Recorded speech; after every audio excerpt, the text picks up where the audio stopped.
C'est l'occasion pour des gens qui ne sont pas obligatoirement de Bressuire ou des environs de présenter rapidement la ville. Alors très rapidement, Bressuire a été marqué par l'histoire. Je demanderai les confirmations à M. Boutet si je fais des erreurs historiques justement. En fait, la contre-révolution vendéenne en 1793 ici, dans le triangle Cholet-les-Herbiers-Bressuire, la Vendée militaire, destruction complète de notre territoire, au point que Bressuire était une ville importante au Moyen-Âge et a été réduit à 700 habitants, je crois, en 1794, et 3 maisons habitables, disent les historiens. Chose qui ne se sait pas, ou pas beaucoup, et surtout pas dans les livres d'histoire. Il y a eu entre 400 et 700 000 morts en l'espace d'1 an pour écraser la contre-révolution. Donc un drame qui est resté dans les esprits et qui a fait réagir ce qu'on appelle aujourd'hui la Vendée, auquel nous, par moments nous associons, même si nous sommes d'un département et d'une région différente, mais au moins dans l'esprit de réaction, de réactivité et d'entreprise. Ici, si je devais résumer un petit peu notre histoire, je la résume au rendez-vous que j'ai eu cet après-midi. J'ai eu 2 rendez-vous. Un journaliste de Bordeaux, non, pas un journaliste, un membre éminent d'une université, laboratoire de recherche, et pourquoi le bocage se distingue-t-il dans la Nouvelle-Aquitaine en tant que développement économique. Nous avons malheureusement encore 7,5% de demandeurs d'emploi, mais très inférieur aux moyennes régionales et départementales. Ça fait rêver. Et une autre visite, la télévision comorienne. Et ça résume assez bien Bressuire et le bocage.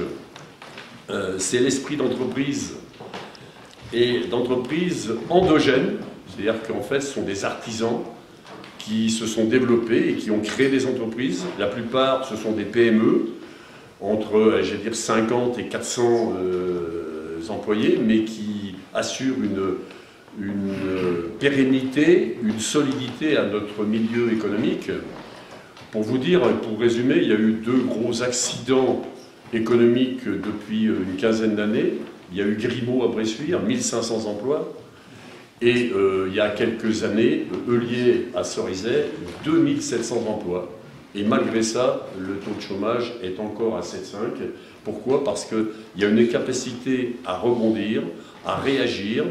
Et en fait, la multiplication des marchés, le savoir-faire local, etc., fait que les gens retrouvent relativement facilement du travail. Et on peut même interroger justement pourquoi un tel développement sur le bocage. La raison, c'est l'esprit entrepreneurial des chefs d'entreprise, mais pas simplement, je pense, de l'ensemble de la population, parce que nous avons un tissu économique fort, mais également un tissu associatif extrêmement développé. Une association, c'est une petite entreprise quelque part, c'est donner son temps, c'est se passionner pour quelque chose. Et rien qu'à Bressuire, nous avons 450 associations, c'est énorme. Et ça crée naturellement un lien social très très fort. Et la deuxième, c'était la télévision comorienne, qui venait m'interroger sur la particularité de Bressuire d'avoir une population comorienne aussi importante. Alors on pouvait se demander pourquoi. J'ai dit, c'est à moi de vous poser la question parce que vous avez dû interroger vos collègues. Et ils m'ont dit ce que je savais déjà. 1, le travail. 2, la vie familiale. Le travail, parce qu'effectivement nous avons ici beaucoup d'agroalimentaire. Et l'agroalimentaire ne demande pas de main-d'œuvre spécialisée. Et j'oserais presque dire que les Français rechignent à y travailler. Donc nous sommes obligés d'avoir recours à la main-d'œuvre étrangère. Et donc aujourd'hui c'est l'Afrique, c'est les Comores, c'est Mayotte, etc. Ça a été le Portugal avec Heulier dans les années 70. Maintenant c'est plutôt l'Afrique et l'Afrique subsaharienne, effectivement, qui vient chez nous pour le travail. Et comme la notion de famille chez ces peuples sont tout à fait différentes des nôtres, eh bien, le cousin, c'est le frère, et le petit cousin, c'est encore pire, quoi. Donc, il y a des regroupements familiales, et ce n'est pas sans conséquence sur l'environnement sociétal de notre territoire, parce que ces nouvelles populations interpellent, interrogent, et il faut s'adapter. dans une région qui est traditionnellement, et on revient encore à la Révolution, très catholique ici, enfin, de formation et d'histoire catholique, il y a une évolution très très forte, et par exemple, eh bien, nous avons favorisé l'implantation, alors on va appeler ça pudiquement un lieu de prière, de confession musulmane récemment, qui va ouvrir d'ailleurs à la fin de l'année. Donc un changement de société, mais à travers ces deux exemples de cet après-midi, c'est presque encore une fois un résumé de notre vie. En dehors de ça, eh bien, vous avez pu visiter dans cette salle, vous regardez les serments de jumelage là, grâce en particulier à Claude Boutet, mon prédécesseur.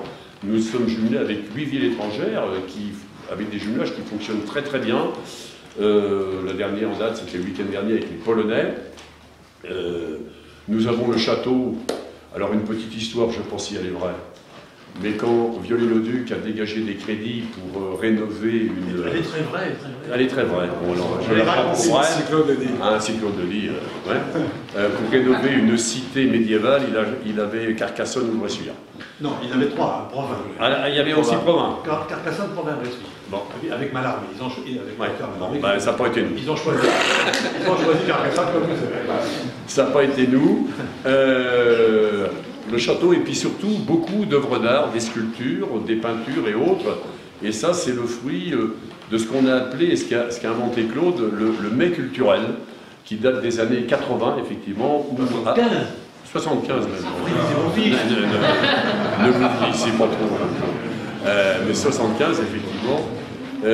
Où effectivement des salons de peinture, des salons de sculpture, des symposiums de sculpture ont été créés et ont perduré jusqu'à ce jour. Et à chaque fois, les prix de la ville, c'est œuvre acquise. Donc il y a des peintures, il y a des sculptures dans tous les services, sur tous les giratoires de la ville et autres, qui en font un peu une particularité. Bref, présentation rapide, je ne veux pas me répéter pour demain, parce que demain je fais avec vous l'ouverture un petit peu du congrès, mais c'est Bressuire avec, je crois, et les gens le disent, et curieusement, le Bocage qui est un territoire fermé, de haies, de bois, de petites routes de campagne. On pourrait penser que les habitants sont comme ça. En fait, c'est la réputation qu'ils ont, mais c'est pas du tout ça. Ils ont un caractère extrêmement accueillant qui font que les gens qui viennent travailler ici s'y sentent bien, et beaucoup restent, en particulier des fonctionnaires, des hauts fonctionnaires qui viennent ici de passage et viennent prendre la retraite chez nous. Et je pense que c'est dû aussi à l'environnement concret. Il y a l'environnement humain, mais il y a aussi l'environnement des équipements. Et je terminerai là-dessus, monsieur le gouverneur. On a un multiplex de cinéma, on a un théâtre, on a une piscine qui est la plus grande de Poitou-Charentes, 1300 mètres carrés, je crois, de surface d'eau. On a Bocapôle que vous avez découvert. Et puis récemment, eh bien, il y a 15 jours, on a ouvert un golf de 18 trous qui apporte encore un équipement supplémentaire à notre ville, qui a le plaisir de vous accueillir et surtout l'invitation d'y revenir pour vous. Merci.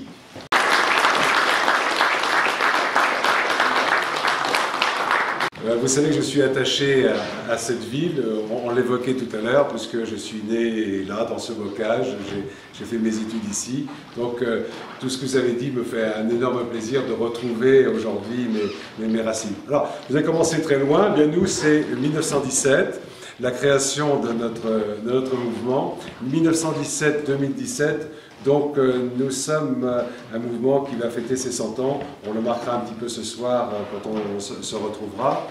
Le district aujourd'hui présent dans ce congrès, c'est 1500, alors ils ne sont pas tous là, 1520 lions qui sont répartis sur le Poitou-Charentes, le Limousin, et on rajoute la Vendée, et on supprime la Corrèze. Voilà, on se retrouve là. Donc, deux congrès par an du district. Donc, il y a gouverneur et gouverneur 1 an. Donc, j'avais fait un choix il y a déjà 2 ans de venir sur Bressuire. Le deuxième congrès aura lieu à Rochefort. C'est là où je vis maintenant. Donc, voilà un petit peu cette vie et pourquoi nous sommes là aujourd'hui, ravis d'être à Bressuire. Bocapol, vous venez de l'avoir, tout le monde rêverait d'un Bocapol parce qu'on a travaillé ici aujourd'hui dans des conditions absolument très agréables et voilà, ça nous fait très plaisir. Quelques actions du Lyon, on en parlera peut-être un petit peu ce soir, demain. Je vais simplement aborder l'illettrisme. Je crois que certains vous en ont parlé, puisque c'est une de nos grandes actions cette année.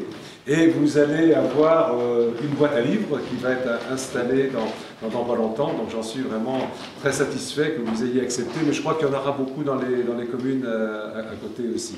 Voilà, on ne va pas s'éterniser pour l'instant. Je voudrais vous remettre la médaille, pour profiter de notre passage ici à Bressuire, pour vous remettre la médaille du Lions Club International, souvenir de notre passage dans votre ville pour ce congrès.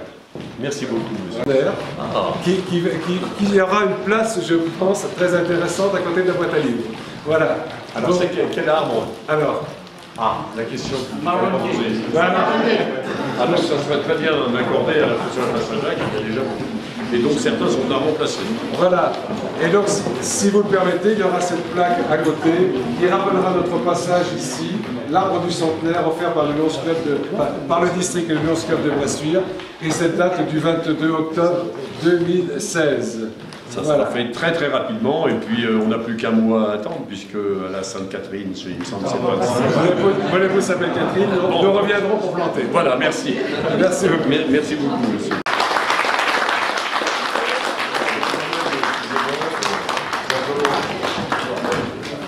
Il vient beaucoup moins souvent qu'il y a 50 ans, 60 ans, donc à travers ces livres, je vais redécouvrir mon pays. Très bien. Merci. Monsieur le gouverneur de district du Lions Club, Monsieur le président du Lions Club Bressuire. Alors nous venons de vivre un beau moment ici à l'hôtel de ville de Bressuire avec une présentation de Monsieur le maire, de sa ville, mais aussi très rapidement vous avez su brosser les actions et puis l'historique un petit peu bien sûr du Lions Club et en termes de géographie et de territoire. Monsieur Morin, est-ce que vous pourrez nous parler un petit peu de ce week-end assez chargé et puis et lourd de sens et d'action à Bocapol du Lions Club? Alors, un week-end très agréable à Bressuire pour vivre un congrès comme nous en vivons deux par an. Un congrès qui permet de rassembler 250 personnes de notre district. District, c'est 7-8 départements. Et nous évoquons bien sûr nos grands thèmes de l'année. Alors, le thème de l'année, c'est le centenaire, mais ça ne veut pas dire grand-chose puisque nous célébrons notre centenaire. Mais derrière cela, nous célébrons, nous avons des défis que nous nous sommes mis, 4 défis importants, la faim, la vue, l'environnement et la jeunesse. Et en particulier, la jeunesse sera très présente dans ce congrès. C'est un choix d'ailleurs au niveau national, c'est un choix personnel.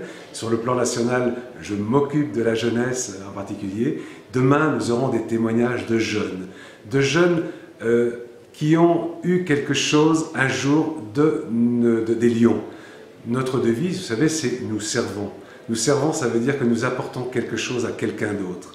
Et là, on va particulièrement marquer la jeunesse à qui nous apportons des vacances, des concours, des aides quand ils sont handicapés, des séjours à l'étranger, des universités d'été, enfin un certain nombre de choses. Donc aujourd'hui, je veux dire, notre thème principal, c'est vraiment la jeunesse à qui on veut donner un espoir, à qui on veut donner quelque chose, parce que nous, les Lions, nous donnons de notre temps, nous essayons de trouver aussi des moyens pour faire bénéficier beaucoup de personnes, et en particulier beaucoup de jeunes, puisque j'appuie un petit peu sur cette jeunesse, de choses intéressantes qui peuvent développer leur avenir. Merci beaucoup, Monsieur Morin.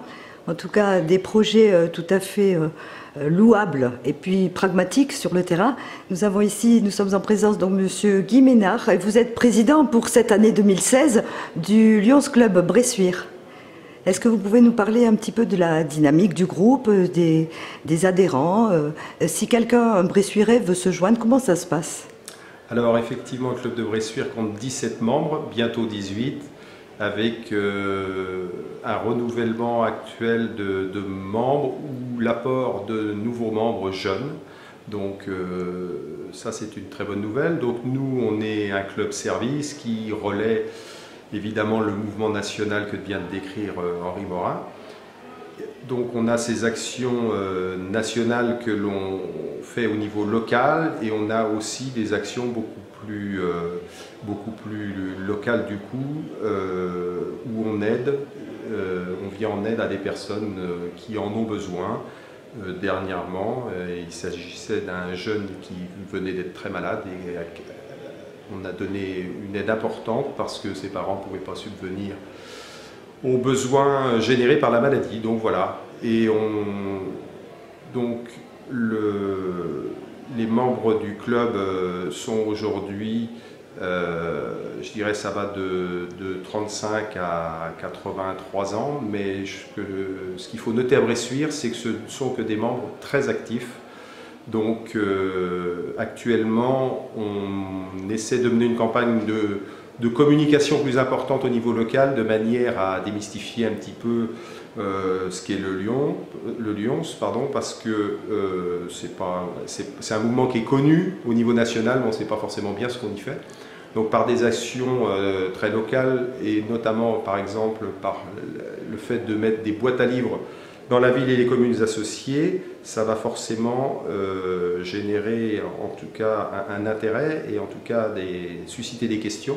Et c'est comme ça qu'on espère dans les années qui viennent faire en sorte que chaque Bressuirais en l'occurrence sache ce qu'on fait dans notre club. Voilà. En tout cas, de bien belles initiatives. Monsieur Morin, Monsieur Ménard, merci de tous ces éléments d'information et nous vous retrouverons très bientôt à Bocapole pour la dernière rencontre au sein du Lions Club. Merci. Merci de nous accueillir.